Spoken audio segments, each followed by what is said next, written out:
Kita mendambakan dunia menjadi baik sehingga manusia hidup dengan damai, bertindak dengan kasih dan adil. Tapi ada sebuah permasalahan.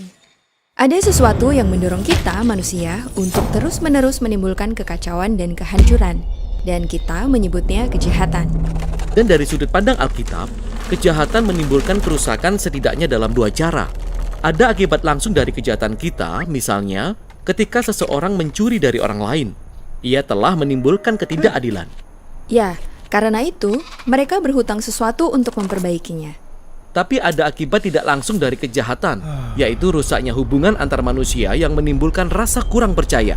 Ada kerusakan emosional, seperti vandalisme, dan mereka perlu memperbaikinya juga. Sekarang banyak orang yang percaya, "Hei, Tuhan itu baik. Dialah yang harus menyingkirkan semua kejahatan di dunia." Tapi jujur saja, maksud saya, kejahatan yang saya lihat di mana-mana di luar sana adalah kejahatan yang sama yang ada di dalam diri saya. Kita semua ikut andil dan kita terus melakukannya. Ini situasi yang sulit bagi kita. Jika Tuhan ingin menyingkirkan kejahatan di dunia, Dia harus menyingkirkan kita. Dan inilah hal yang luar biasa tentang kisah Alkitab.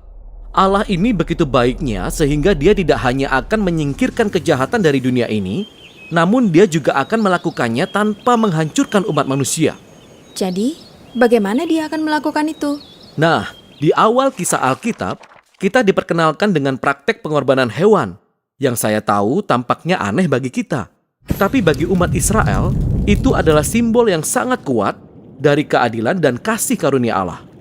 Jadi, ingat bahwa saya adalah penyumbang kejahatan di dunia ini. Saya harus disingkirkan. Namun Allah mengizinkan nyawa hewan ini sebagai gantinya. Secara simbolis, hewan ini mati menggantikan saya. Dan istilah Alkitabiah untuk hal ini adalah penebusan, yang artinya untuk menutupi kematian seseorang.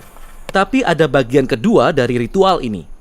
Ingat bahwa kejahatan juga menyebabkan perusakan hubungan. Dan dalam Alkitab, konsep ini digambarkan sebagai mencemari atau mengotori wilayah itu dan membuatnya najis. Jadi imam secara simbolis akan membersihkan perusakan itu dengan percikan darah binatang di berbagai bagian bait suci. Jadi, darah binatang membersihkan banyak hal. Tapi ingat, bahwa ini hanyalah simbol, dan simbol yang tidak biasa bagi kita. Darah mewakili kehidupan. Percikan darah mewakili bagaimana Allah membersihkan konsekuensi-konsekuensi tidak langsung dari kejahatan dalam lingkungan mereka.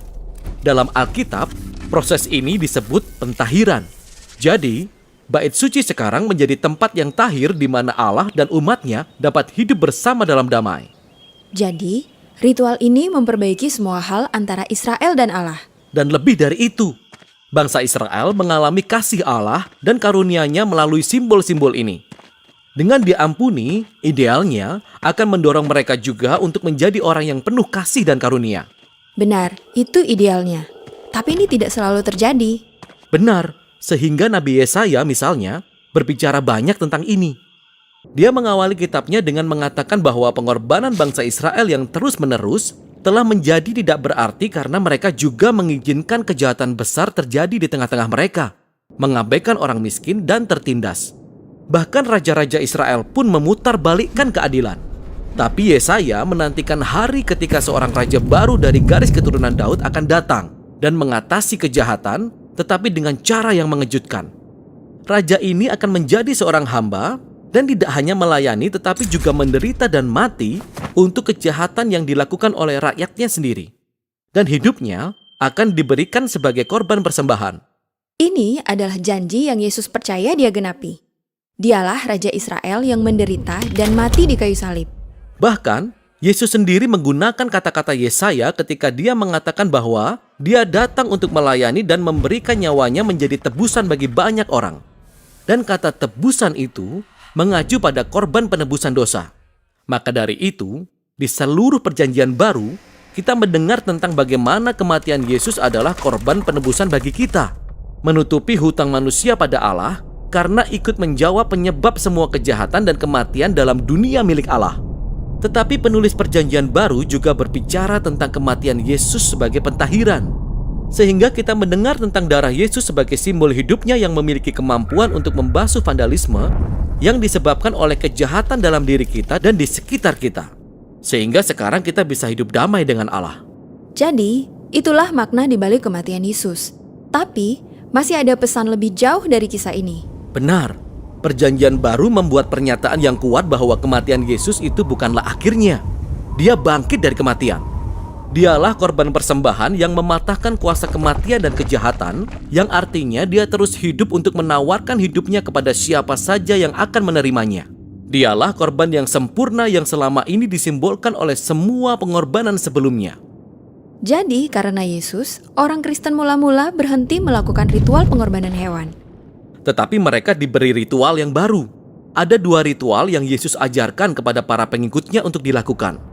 Yang pertama adalah baptisan. Sama seperti Yesus telah mati, masuk ke dalam air ini menghubungkan kita secara pribadi kepada kematian Yesus. Dan dengan keluar dari air, kita bisa dikatakan hidup kembali dengan Yesus.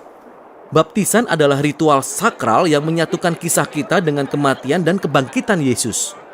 Ritual kedua disebut perjamuan kudus Allah yang merupakan peringatan akan perjamuan terakhir Yesus dengan murid-muridnya. Dia menggunakan roti dan anggur untuk menggambarkan kematiannya yang akan tiba sebagai korban.